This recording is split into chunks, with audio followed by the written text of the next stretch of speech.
Welcome to Storytime with Mama V. I'm your host, Victoria, but you can call me Mama V. In this show, we go on storytime adventures where magic exists, where brave knights and courageous princesses come out to play, and where the good always defies evil. Now, get comfy, because storytime is about to begin.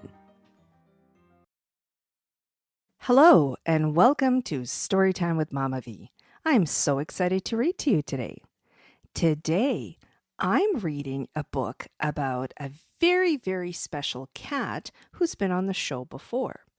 And that cat's name is Sally Mitz.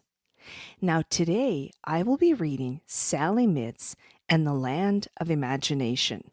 It is a very, very fun book with lots and lots of different characters and things for you to get super duper imaginative about. Now, get comfy because our story time of Sally Mitz and the Land of Imagination is about to begin. Let's go. Sally was snoozing on her back, as comfy as can be, when she heard footsteps stepping and turned around to see. Who was walking in her home? Fred was out at work. So whose two shoes were stepping, click-clacking on the earth? Then she sat up, opened her eyes wide. Her heart thumped and skipped a beat. The thump, the thump. Fred's shoes were walking on their own. Shoes walking without feet. How could this be? She had to know.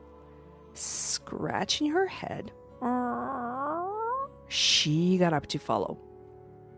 The shoes walked themselves through a square red door that Sally had never seen before. A long word was written above the frame. I.M.A.G.I.N.A.T.I.O.N. Imagination it bore. When Sally gathered her courage and peeked on in, her jaw dropped so low, she bumped her chin. Ouch! The sun and the moon were both in the sky. But how can that be? When the sun goes up, the moon goes down, the same way the earth goes around and around. Taking a deep breath, she went inside this topsy-turvy land. The first thing she heard was a toy music band playing merry tunes from on top of a cloud. And the first thing she saw, a baton in hand, was a rabbit singing opera songs out loud. Oh, oh, oh, oh. Where am I? Sally asked the rabbit, looking from side to side. In a special place, the rabbit answered, opening her arms wide. This is the land of imagination, my dear, where hopes and dreams reside. Here, Sally, you can be what you wish. Just look at Toshiro, that wise old fish, playing tiddlywinks with crafty Miss Silver Dish. And those shoes are walking without Fred's feet, keeping their own happy beat. Jack the snail is gliding through the stars, while the sunflower sisters race bumper cars. And Lulu the cactus is swimming in the sea, as glad to get wet as you or me. In this place, Sally, your thoughts are free. What dear kitten do you want to be? Well, I've always wanted to paint the sky with bold new colors and shapes. And I've always wanted to play on the ceiling, not just climb drapes. But I think most of all, I wanted an airplane to fly so I can see the whole world from the sky. Do you think I could? I really, really would love to give piloting a try. And so you are, exclaimed the rabbit, whose name was Claire P. Hare. Here we are as you wish, flying through the air. All you have to do is believe it's true, and your wish is there. Sally felt so light and free, steering through the stars. Jack the snail waved hello and hitched a ride past Mars. The band saluted from its cloud and played a flying song. The moon and sun began to sway while the stars all twinkled along. Sally saw many wondrous sights from way up in the sky. She flew over a volcano sundae, spouting ice cream 10 miles high. Whoa! And sailed above a rainbow lake where flying lilliputs ate pickle cake and dancing gollyphants made waves shake. But then Sally saw a dark gray blot creeping across land and sky. "What is that, Claire?" she asked, alarmed. It makes me want to cry." "That's Grumpy Gray, the hungry fog. Don't go inside his coat. It's dark and dim like a bog nothing in sight can float. It's as if all happy feelings hide and no hope or light is left to guide." But it was too late to steer away. They plunged inside without delay. "Oh dear," moaned Claire. "I don't think I can sing. I'm completely losing my voice." "Oh no," wailed Jack. "I can't float anymore. I'm too heavy. It's not my choice." "Why did I think I could fly?" groaned Sally. "My hands are losing their grip. The plane will fall if I can't hold it, and down, down, down will slip." "Wait," said Claire. "I have an idea. Everybody sing this loud. I can be who I want. I can follow my dreams. My heart is strong and true. I believe in myself. I believe in my hopes. I can do what I wish to do." And as they sang, the thick fog parted, and the little plane's engine huffed and started. Then Sally's grip grew steady and strong, and Claire burst into an opera song. Jack the snail started to float. He almost bumped a billy goat. "Well, that was a lesson," said Sally, relieved. "Let's stay out of that sad gray fog. There's too much living to enjoy today to be stuck in a dreary old bog."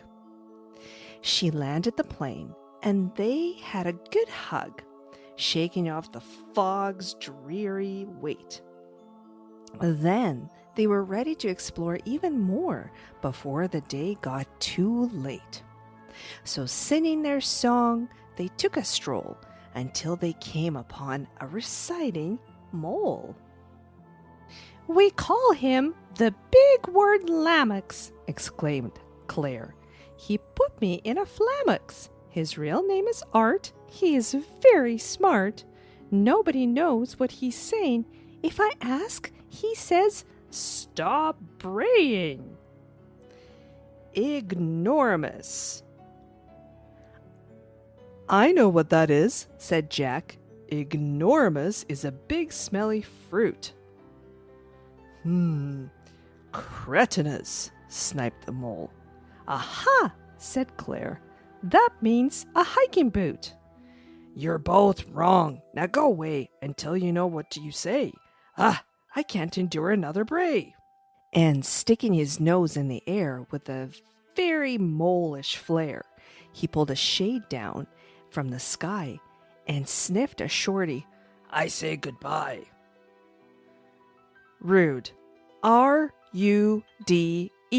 spelled Jack, and climbed the box in a crack, declaring, "He's just a hack." "What's a hack?" asked Sally.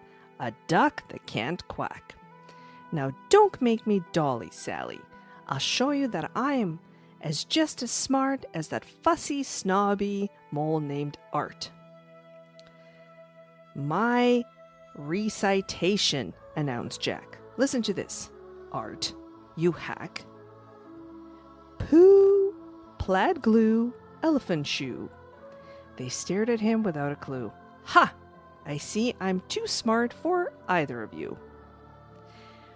But as it will happen, Claire yawned, and Jack's antennas sagged. Sally felt her whiskers lag. Though it had been a long and wonderful day, the time had come, time to rest, not play. Trudging towards the imagination door, Sally's feet dragged along the road's dusty floor. Then Claire whispered softly, sounding discreet, "Before you go, Sally, my sweet, I have a friend I'd like you to meet. I think you'll agree it will be a treat." Sally turned and saw her mother, Asher. "Mama!" cried Sally and ran to her, snuggling into her mother's warm fur. They cuddled close, rubbing noses, purring while they wiggled toeses. "Mother, I feel so happy and safe here with you in this peaceful place. I'm so glad to see your loving face. What if I can't find the key to the door and I cannot find you anymore? Should I stay and never go away?" "You can always find me, it's no chore. You can open your own red door. You don't need a special key. If you want to find me, I'm forever here in your heart. We are never, ever truly apart. If I want to see you sail the sky, live in your hopes and dreams, I'm right here, Sally, enjoying your laughter, your courage, and clever schemes. Now sleep, my love, in my arms and wake ready to enjoy the wide world's charms." Sally woke in her cozy spot, feeling so many things. She could be flying a plane, steer past Mars, paint the sky, dance with the stars, open a door without a key any time she wanted to be free. Well, I certainly hope this story turned on your imagination buttons and you got to enjoy this wonderful imagination journey with Sally and all of her friends and her mom. Thank you so much for listening in today. Please make sure to share this episode with another friend who can use a little extra boost of imagination. And I will see you on the next episode of Storytime with Mama V. Bye for now.